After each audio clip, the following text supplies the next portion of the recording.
नमस्कार, मी केतकी चितळे. बातमीच अशी धक्कादायक वाचून उठली आहे की काय बोलावं काही कळत नाहीये यावर. म्हणजे ज्या लोकांनी तुम्हाला मतही दिलं नाही त्याला स्ट्रेंथन करायला, त्याचं बळकटीकरण करण्यासाठी तुम्ही त्यांना 10 कोटी रुपये देताय. तुम्ही बधीर आहात की तुम्ही आम्हाला बधीर करून सोडणार आहात? मी नेहमी म्हणत होते की लोकसभामध्ये तर कोणाला मत द्यायचं हे ठरलेलं आहे, त्यात काही प्रश्नच नव्हता. कारण सेंटर मला माझा प्रधानमंत्री कोण हवाय हे बघून मत दिलेलं होतं. पण विधानसभेत कोणता झेंडा घेऊ हाती हा प्रश्न पडणार आहे हे मी आधी पूर्वीपासून बोलत होते, सुरुवातीपासून हे मी बोलत होते. पण आता तर तुम्ही माझं मत अगदी ठाम करूनच सोडलेलं आहे.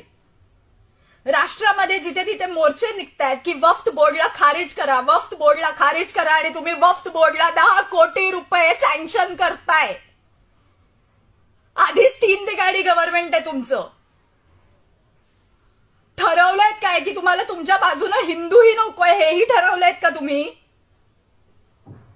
म्हणणं काय तुमचं की एक परत स्वतःच्या काकांकडे जाणार आहे आणि म्हणणार आहे काका काका माझं चुकलं, मला माफ कर, मला परत घे. दुसरी व्यक्ती काय करतेय?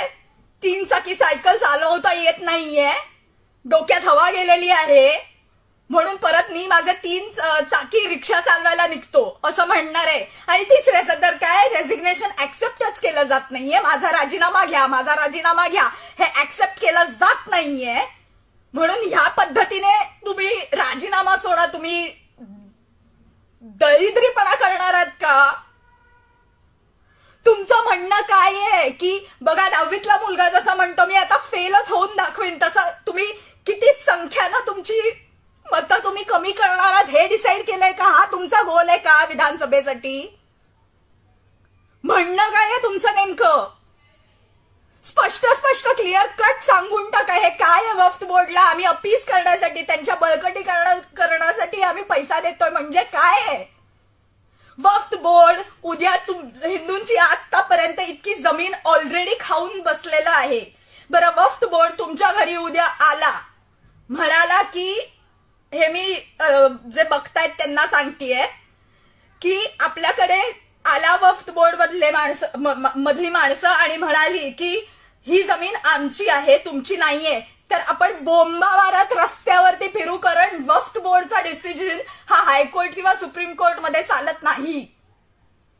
धन्य हो त्या बॅकसीट ड्रायव्हर मातेचं व सोनियाजी गांधींचं, ज्यांनी वक्फ बोर्डला ही परमिशन दिलेली आहे की जे काय घडेल ते वक्फ बोर्डच्या म्हणजे त्यांची जी काय समिती आहे तिकडेच रिझल्ट आणि तिकडेच आर्ग्युमेंट ऐकली जाईल. आणि ह्याचमुळे हिंदूंचे अतिशय कितीतरी कोटी एकर जागा हडपल्यात यांनी की दुसरे हायेस्ट लँड ओनर्स आहेत वक्फ बोर्ड. सर्वात पहिलं थँकफुली गव्हर्नमेंट ऑफ इंडिया आहे आणि दुसरं वक्फ बोर्ड आहे ज्याच्याकडे सर्वात जास्त जमीन आहे. ह्यांना रद्द केलंच पाहिजे. आणि तुम्ही त्यांना 10 कोटी रुपये देताय, सँक्शन करताय त्यांना. अरे निर्लज्ज माणसांनो, थोडा तरी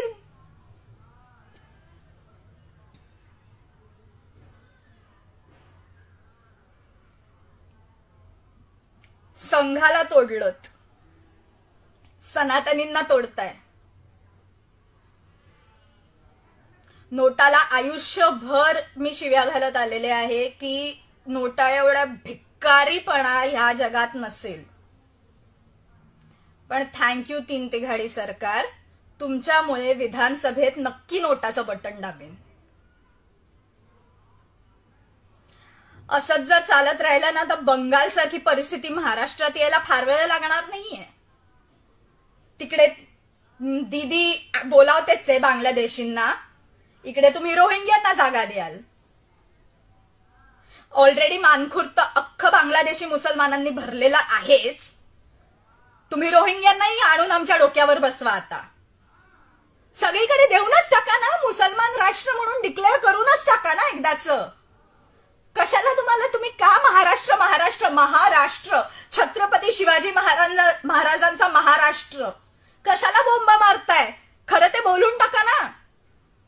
औरंगजेबाचा महाराष्ट्र हेच करायचंय ना तुम्हाला, करून टाका. कशाला थांबलायत, कोणाची वाट बघताय?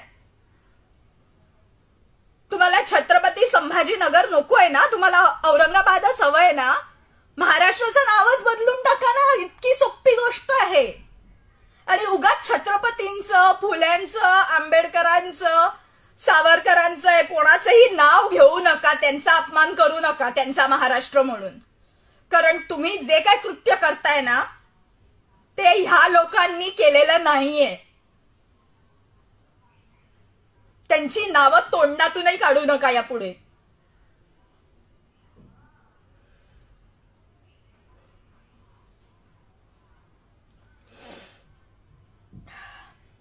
जय हिंद, वंदे मातरम, भारत माता की जय.